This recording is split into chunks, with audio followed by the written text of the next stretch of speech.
주님을 만나기 위하여서 주님의 음성을 듣기 위하여서 이 기도의 자리로 나오신 성도 여러분들을 진심으로 환영하고 축복합니다. 오늘 찾으실 하나님의 말씀은 욥기 말씀입니다. 욥기 4장 1절에서 21절까지 말씀입니다. 욥기 4장 1절에서 21절까지 말씀, 우리 다 찾으셨으면 한 목소리로 읽도록 하겠습니다.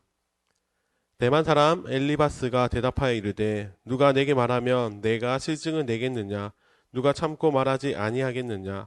보라, 전에 내가 여러 사람을 훈계하였고 손이 늘어진 자를 강하게 하였고 넘어진 자를 말로 붙들어 주었고 무릎이 약한 자를 강하게 하였거늘 이제 이 일이 내게 이름에 내가 힘들어하고 이 일이 내게 닥침에 내가 놀라는구나. 내 경외함이 내 자랑이 아니냐, 내 소망이 내 온전한 길이 아니냐.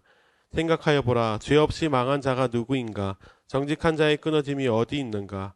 내가 보건대 악을 밭갈고 독을 뿌리는 자는 그대로 거두나니 다 하나님의 입 기운에 멸망하고 그의 콧김에 사라지느니라. 사자의 우는 소리와 젊은 사자의 소리가 그치고 어린 사자의 이가 부러지며 사자는 사냥한 것이 없어 죽어가고 암사자의 새끼는 흩어지느니라. 어떤 말씀이 내게 가만히 이르고 그 가느다란 소리가 내 귀에 들렸었나니 사람이 깊이 잠들 즈음 내가 그 밤에 본 환상으로 말미암아 생각이 번거로울 때에 두려움과 떨림이 내게 이르러 모든 뼈마디가 흔들렸느니라. 그때 영이 내 앞으로 지나매 내 몸에 털이 쭈뼛하였느니라. 그 영이 서 있는데 나는 그 형상을 알아보지는 못하여도 오직 한 형상이 내 눈앞에 있었느니라. 그때 내가 조용한 중에 한 목소리를 들으니 사람이 어찌 하나님보다 의롭겠느냐, 사람이 어찌 그 창조하신 이보다 깨끗하겠느냐. 하나님은 그의 종이라도 그대로 믿지 아니하시며 그의 천사라도 미련하다 하시나니 하물며 흙집에 살며 티끌로 털을 삼고 하루살이 앞에서라도 무너질 자이겠느냐.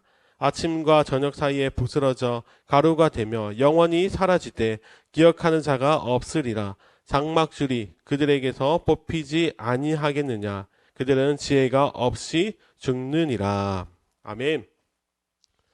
사랑하는 성도 여러분, 오늘 이 시간은 하나님의 사랑을 찾은 사람이라는 제목으로 하나님의 말씀을 전하기를 원합니다. 사랑하는 성도 여러분, 여러분들께서는 이 속담을 다 알고 계시죠? 때리는 시어머니보다 말리는 시누이가 더 밉다라는 속담입니다. 이 속담은 나를 힘들게 하는 원인보다 힘들어하고 있는 나에게 위로를 하는 척, 조언을 하거나 훈계를 하는 사람이 더 밉다는 뜻입니다. 오늘 우리가 읽은 욥기의 본문이 딱 그런 상황인 것 같습니다. 오늘 우리가 읽은 욥기 4장의 말씀은 욥의 대만 사람 엘리바스가 고통을 겪고 있는 욥을 향하여서 자신의 생각을 전하고 있는 본문입니다. 욥에게 찾아온 시련은 너무나도 가혹한 시련이었습니다. 그 시련이 얼마나 고통스러웠냐면 3장에서 욥이 말하기를 내가 태어나지 않았더라면 좋았을 걸, 이렇게 말을 하고 있습니다. 욥은 자신의 인생을 살아가는 동안 그 어떤 말로도 형용할 수 없는 고통이 자신에게 찾아왔습니다. 욥이 고통 속에서 그렇게 신음하고 있을 때 그의 친구들이 찾아와 욥에게 말합니다. 먼저 엘리바스가 그에게 말을 하였는데요. 5절과 6절을 읽어보도록 하겠습니다. 이제 이 일이 내게 이름에 내가 힘들어하고 이 일이 내게 닥침에 내가 놀라는구나. 내 경외함이 내 자랑이 아니냐, 내 소망이 내 온전한 길이 아니냐. 아멘. 먼저 지금 엘리바스가 이렇게 말하는 것입니다. 욥, 너가 그동안 주위 사람들이 힘들어하고 있을 때 말과 행동으로 도와주지 않았느냐. 그런데 이제는 욥, 너가 힘들어하고 있구나. 그런데 욥, 너 혹시 기억나니? 너가 힘든 사람을 도와줄 때 했던 말이 무엇인지 기억이 나니? 하나님을 경외해야 한다고 말을 했고 경건한 삶을 살아야 한다고 말을 했어. 주위 사람들에게 말할 때 그들이 겪고 있는 고통이, 그들이 겪고 있는 문제가 하나님을 경외하지 않아서, 경건한 삶을 살지 않아서 그렇다고 너가 말하지 않았니? 그래서 7절과 8절에 말합니다. 생각하여 보라, 죄 없이 망한 자가 누구인가? 정직한 자의 끊어짐이 어디 있는가? 내가 보건대 악을 밭갈고 독을 뿌리는 자는 그대로 거두나니. 엘리바스가 말하기를 죄 없이 벌을 받는 자가 어디에 있어? 정직한 사람은 반드시 복을 받는데? 그래서 너에게 고통이 있는 이유가 너가 악으로 밭을 갈았고 도구로 뿌렸기 때문이야. 한마디로 말씀을 드리면 너가 뿌린 대로 거두는 중이야 라고 지금 말하고 있습니다. 그런데 왜 너는 하나님 앞에서 왜 고통 속에 힘들다고 부르짖고 있어? 남이 힘들 때랑 너가 힘들 때랑 왜 믿음이 달라졌어? 라고 지금 말하고 있습니다. 그리고 엘리바스는 자신이 꾼 꿈을 가지고 다시 한번 설교를 하고 있습니다. 엘리바스는 하나님이 어떤 분이신지를 설명하고 있습니다. 16절에서 18절까지 말씀입니다. 그 형이 서 있는데 나는 그 형상을 알아보지는 못하여도 오직 한 형상이 내 눈앞에 있었느니라. 그때 내가 조용한 중에 한 목소리를 들으니 사람이 어찌 하나님보다 의롭겠느냐? 사람이 어찌 그 창조하신 이보다 깨끗하겠느냐? 하나님은 그의 종이라도 그대로 믿지 아니하시며 그의 천사라도 미련하다 하시나니.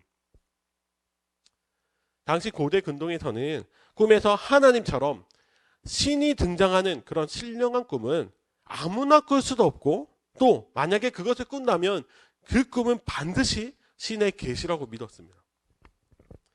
지금 엘리바스가 말하기를 자신이 꾼 꿈은 신, 하나님의 말씀이라고 전하고 있는데 하나님께서 자신에게 말씀하시기를 사람이 어찌 하나님보다 의로울 수 있느냐라고 하시며 인간의 이름을 낮추셨다고 말씀하고 있습니다.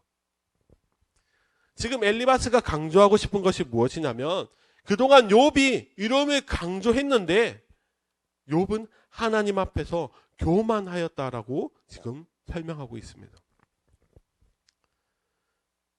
그래서 하나님께서는 하나님의 종이라 할지라도 믿지 않으시고 그리고 천사들까지도 의롭지 않기 때문에 그들을 신뢰하지 않으신다고 말씀하십니다.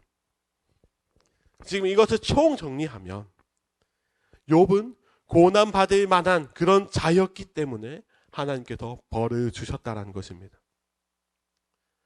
사랑하는 성도 여러분, 오늘 본문에서 욥에게 설교를 하고 있는 이 엘리바스의 말은 얼핏 들으면 다 맞는 말인 것 같습니다. 그런데 엘리바스의 말은 하나님을 전혀 알지 못한 채 자신의 생각대로 말하고 있음을 우리는 말씀을 통해 깨달을 수 있어야 합니다. 실제로 지금 이 시대에 살아가고 있는 많은 그리스도인들 중에도 이 엘리바스처럼 생각하고 계시는 분들이 너무나도 많이 있습니다. 내게 찾아온 시련은 내가 하나님 앞에서 잘못을 했기 때문에 범죄했기 때문에 받는 벌이라고 생각하고 또 내게 찾아온 좋은 일들은 내가 그동안 신앙생활을 잘 했기 때문에 그래서 받는 복이라고 생각을 합니다. 그래서 내게 일어나는 어떤 일을 두고 하나님의 살아계심과 하나님의 침묵을 판단하고 또 내게 일어나는 일을 두고 하나님의 사랑과 하나님의 진노를 평가하고 있습니다. 사랑하는 성도 여러분, 하나님께서는 이미 우리의 죄를 다 용서하신 분이십니다.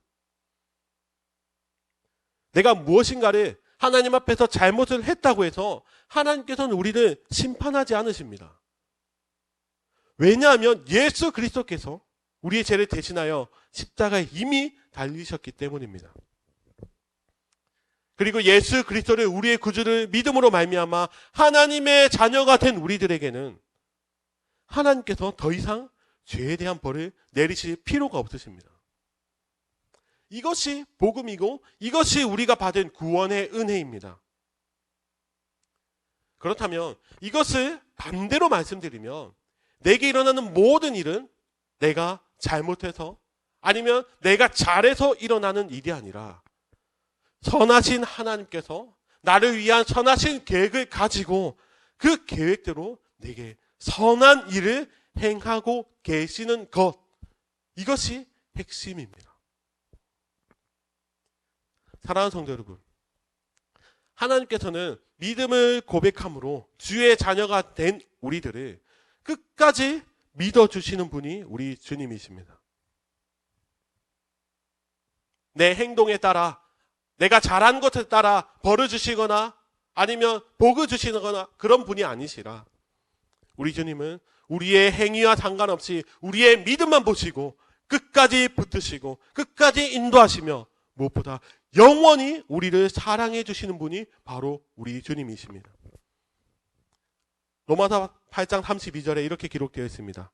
자기 아들을 아끼지 아니하시고 우리 모든 사람을 위하여 내주신 이가 어찌 그 아들과 함께 모든 것을 우리에게 주시지 아니하겠느냐. 아멘.